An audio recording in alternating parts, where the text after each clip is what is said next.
E aí, meu amigo e minha amiga cartoleira, como é que estão vocês? Aqui quem tá falando, Gustavo, GSS Games na parada com vocês. E galera, tô eu aqui hoje, 17ª rodada do nosso queridíssimo Cartolecer, pra trazer pra vocês no vídeo de hoje a nossa escalação da galera. Como é que funciona a escalação da galera? Basicamente eu escolho dois times que vocês mandam aqui no decorrer da semana.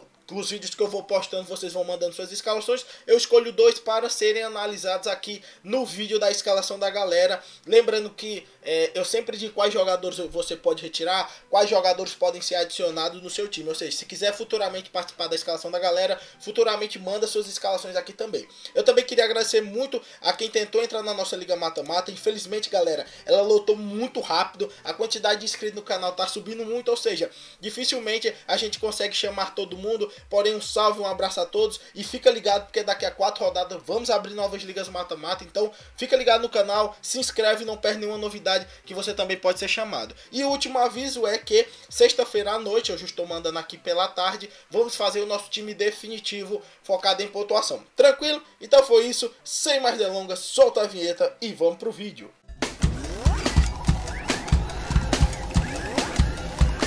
Agora o bicho vai pegar! Vai pegar você! Tá de bobeira! Voltando aqui, galera, direto com a escalação da Aninha Gamers 1K, um salve pra você. Vamos aqui analisar seu time, lembrando que o time dela é um pouco baratinho, só de 100,09 cartoletas. Eu gostei muito que eu peguei um time mais caro e um time mais barato pra gente ter uma boa base, porque às vezes o povo diz: ah, Gustavo, tu só tá analisando times caros, ah, Gustavo, tu só tá analisando times baratos. Vou pegar um time baratinho, que é de 100 cartoletas, e o próximo vai ser um pouco mais caro. Tranquilo? Então, vamos pra análise. Primeiro ela colocou no gol o goleiro Jandrei, galera, que vai pegar a Chape. É um goleiro barato para um time de 100 cartoletas. Eu acho que é uma opção válida.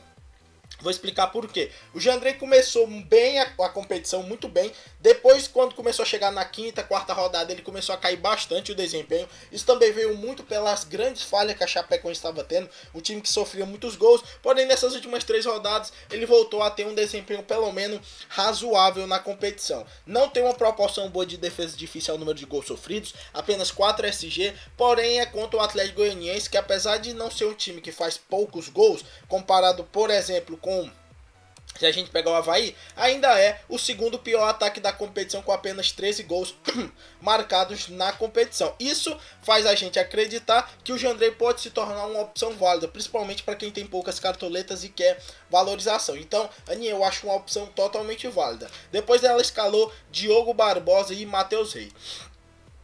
Aqui eu já vou questionar um pouco. O Matheus Reis, Aninha, eu até concordo com você. Você tem poucas cartoletas. O Matheus Reis é uma opção válida, apesar de ele ter muita mais falta do que roubar de bola. Quase o dobro, que é uma proporção muito ruim. Ele tem uma perspectiva muito boa de valorização. Isso é importantíssimo para os times que ainda estão nessa faixa de preço de 100, 90, 100, 110, 120, 130 cartoletas ainda é muito importante. Porém, colocar o Diogo Barbosa eu já acho uma opção um tanto quanto errônea sua. Por quê? Diogo Barbosa é caro, custa 12,87 cartoletas, tá valorizado, ele tem uma tendência à desvalorização gigantesca, apesar das proporções ótimas. Se você tivesse somente focando em pontuação, o Diogo Barbosa seria uma boa, mas sem estar pensando somente em pontuação, que é o que eu acredito que um time de 100 cartoletas deveria fazer, o Diogo Barbosa, no meu ponto de vista, se torna uma opção um pouco ruim. No lugar dele, você poderia pensar em colocar, por exemplo, o Vitor Luiz, que está numa faixa de preço próxima, também não está tendendo a um preço próximo ao Diogo Barbosa, tá com tendência a valorizar e também é um confronto bom e é um bom lateral. Tranquilo, mas eu vou mantendo aqui e vou terminar de analisar o seu time. Depois ela vem com a zaga Murilo e Léo. O Murilo eu acho uma opção muito válida para quem não tem muitas cartoletas, apesar de não ser um jogador regular, é uma opção válida. Não tem grandes pontuações, porém custa só 1,44 cartoletas, o Cruzeiro é favorito, tem perspectiva de SG, então é uma opção razoável por esses fatores. Temos também o Léo, que ela colocou o Léo, que está valorizado, mas também não está muito valorizado, é uma opção válida. O Léo é um zagueiro mais confiável do que o Murilo. É um jogador que em roubada de bola se equilibra ao número de faltas cometidas, tem uma quantidade grande de cartões amarelos, porém também é um jogador que avança muito à frente para tentar cabecear e coisas do gênero, ou seja, pode sempre deixar um golzinho ou fazer uma assistência, o que é muito positivo. Ela colocou também 3 defensores do Cruzeiro, recomendo pelo menos tirar um, colocar 3 defensores de um time não é algo também 100% errado, porém é sempre bacana você tentar mesclar com algum outro time para não ficar tão dependente do SG só do Cruzeiro. No meio de campo, ela fez um meio campista primeiro com o Thiago Neves. Lembrando que ela joga no 4-4-2, ou seja, são 4 meio-campistas dela. Vamos aqui, ela colocou o Weber também. Vamos aqui analisar os 4. O Thiago Neves eu acho uma opção totalmente válida. Eu não coloquei ele nos meus times de 100 cartoletas porque eu achava que ele ia comprometer muito a minha escalação. Porém, ele tem uma leve tendência à valorização. Ele é um jogador muito regular e também que faz belas pontuações, gol. Então, opção totalmente válida. É caro, mas é totalmente válida. Depois ela escalou o Jean Mota. Aqui eu vou discordar novamente. Por que motivo eu acho que o Jean Mota não é uma boa para essa rodada?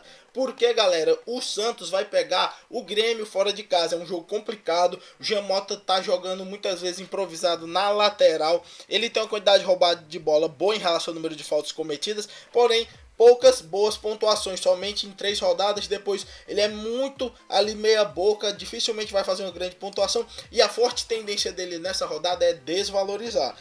Contando com esses fatores, apesar de ele estar barato, eu não vejo como uma opção boa para quem só tem 100 cartoletas.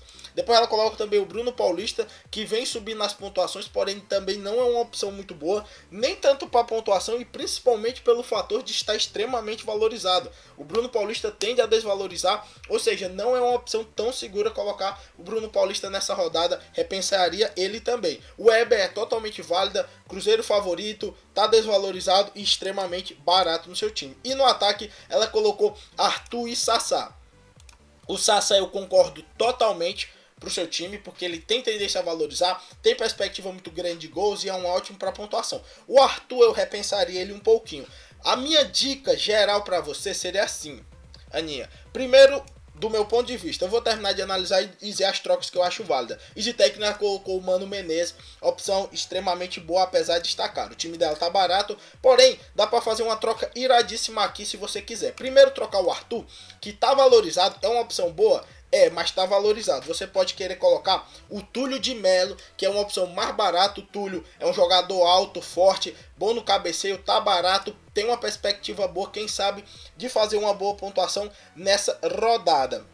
Lembremos que o Atlético Goianiense é a pior defesa da competição, ou seja, não adianta colocar o Arthur com um time de 100 cartoletas porque ele tende a desvalorizar. Com isso você poderia trocar o Diogo Barbosa e colocar o Vitor Luiz, que também tem uma tendência à valorização aqui, ó. Opção muito melhor para quem só tem 100 cartoletas. E aí você fica com 10 cartoletas para poder trocar o seu meio de campo, que é o Bruno Paulista e o Jean Mota. No caso do Jean Mota, você pode querer colocar um René Júnior, ainda fica com 95 cartoletas. E quando você quiser trocar o Bruno Paulista, você fica ainda com 13 cartoletas de sobra. Existem várias boas opções, como até o próprio Patrick do Sport. Ó, o time ficou mais barato, um time tendendo mais a valorizar e bem mais equilibrado. Eu veria como uma excelente troca. Eu colocaria um time próximo daqui: Túlio, Sassá, Thiago Neves, René Júnior, Patrick e Eber, Vitor Luiz e o Matheus Reis na lateral. Se você quiser até trocar o Matheus Reis, é uma opção válida, você ainda fica com crédito de 2 cartoletas. Na zaga, a dupla cruzeirense eu acho muito boa. E o Jandrei da Chape, além do Mano Menezes como técnico. Essa é a minha dica, Aninha. Se você quiser, pode seguir, mas também eu sempre recomendo para os meus inscritos que cada um bota o seu toque pessoal no seu time. Essas seriam as modificações que eu faria pro seu time. Tranquilo? Então foi isso. Agora vamos para a nossa próxima escalação e voltamos já já. Voltando aqui, galera, direto agora com a escalação do nosso queridíssimo Patrick Barros, que foi um dos vencedores das nossas últimas ligas mata-mata. Um salve pra você, meu parceiro, e vamos analisar o time dele. Time dele que é um time um pouco mais caro, como eu havia prometido. O da Aninha, um time de 100 cartoletas. O do nosso querido Patrick, quase 180. Um time mais salgadinho para quem quer. Vamos logo primeiro falar do setor defensivo dele, que ele escalou Diego Alves, Diogo Barbosa, Reinaldo, Joel Carli e Juninho. Pra mim, eu vou logo falando as opções. O Juninho não está colocado como provável, principalmente porque o Cuca ainda não confirmou qual é o time. Porém, se o Juninho for jogar, é uma opção totalmente válida. Ele escalou também o Joel Carli, né? Que é uma opção válida. Eu pessoalmente prefiro o Igor Rabelo, mas quem quiser ir com o Joel Carli também é uma opção muito ótima. Na teoria ele é até mais xerifão. O problema do Joel Carli, no meu ponto de vista, é que muitas vezes ele sofre muito cartão amarelo. Porém, ele é muito equilibrado em roubar de bola e número de faltas cometidas também. Na lateral ele foi de Diogo Barbosa e com o Reinaldo da Chapecoense. Reinaldo é com certeza uma boa opção. Chape é bem favorita para esse jogo na Arena Condá. E o Reinaldo já tem 3 gols na competição. Perspectiva de gol da Chape também nesse jogo é interessante. E o Diogo Barbosa, no caso do Patrick, ao contrário da Aninha, eu acho a opção válida. Ele tem uma quantidade totalmente saudável de cartoletas que pode colocar um jogador que, mesmo tendendo a desvalorizar, ainda pode pontuar bem para ele. Então, muito válida. E ele coloca no gol Diego Alves. Óbvio que é uma aposta, o Corinthians é o líder da competição, porém, do meu ponto de vista, ele é o melhor goleiro brasileiro em atualidade. Pensando nesses fatores, eu acho que ele é uma opção válida para quem quer defesas difíceis e está a fim de colocar o Diego Alves. Sempre lembrando que é um grande risco também. Porém, no Cartola você tem que arriscar algumas vezes. O meio de campo dele vem de Diego, René Júnior e Thiago Neves. Thiago Neves eu já avisei que é uma opção extraordinária. O René Júnior, até no time da Aninha, eu avisei que era uma bela opção. O Diego eu discordo como uma boa opção, porque o jogo é extremamente complicado contra o Corinthians, mesmo estamos falando do líder da competição na casa deles. Óbvio que o Diego sempre tem um fator muito positivo ao seu lado, que é a extrema regularidade que o Diego sempre mostra nas suas pontuações, como a gente pode ver aqui, seja jogo dentro ou fora de casa, salve na 10ª rodada, todas as outras últimas 12 ele positivou. Então fica sempre aquele questionamento, porém não vejo como uma das melhores opções para essa rodada. E no ataque ele foi de Guerreiro, Luan e Luca. O Luca eu acho extraordinário, para mim a melhor opção de ataque nessa rodada, tanto que no meu time principal que eu vou postar mais tarde vai ter o Luca. O Luan também extraordinário, apesar de o jogo ser difícil contra o Santos. O Luan sempre é um jogador muito regular, Grêmio tá jogando em casa, vai tentar manter a distância ainda ali para aquela zona de terceiro, quarto lugar com Santos, Flamengo e companhia, então vai tentar se aproximar do Corinthians. O jogo é difícil, porém eu vejo favoritismo e o Luan é uma boa opção sim. Já o Guerreiro é aquele mesmo esquema do Diego, eu acho muito arriscado, muito difícil. Sempre podem dizer da lei do ex, mas é um jogo sim muito complicado para o Flamengo lá na Arena Corinthians, principalmente porque o Corinthians não é um time que sofre muitos gols, é um time que até o momento só sofreu 7 gols, ou seja, e o Guerreiro é um jogador dependente de gol. Se o Guerreiro não faz gol, como vocês podem ver, ele é negativo, então ficar ligado. E de técnico, Mano Menezes, uma bela opção, time de 177,49 cartoletas. Patrick, meu parceiro, as modificações que eu faria no seu time: ficaria ligado no Juninho. O Joel Carli eu trocaria pessoalmente pelo Igor Rabelo, mas é basicamente preferência. E Diego Paulo Guerreiro, o Diego eu acho que dá até para manter pela regularidade do Diego. Já o Guerreiro eu trocaria por outro atacante. Existem boas opções, até o próprio Sassá do Cruzeiro, que é uma perspectiva muito boa de gol. É claro que se você estiver muito confiante, pode manter, aí é basicamente preferência de cada um. Porém, com 2 jogadores de frente do Flamengo contra a melhor defesa da competição, eu não vejo como uma opção tão boa assim.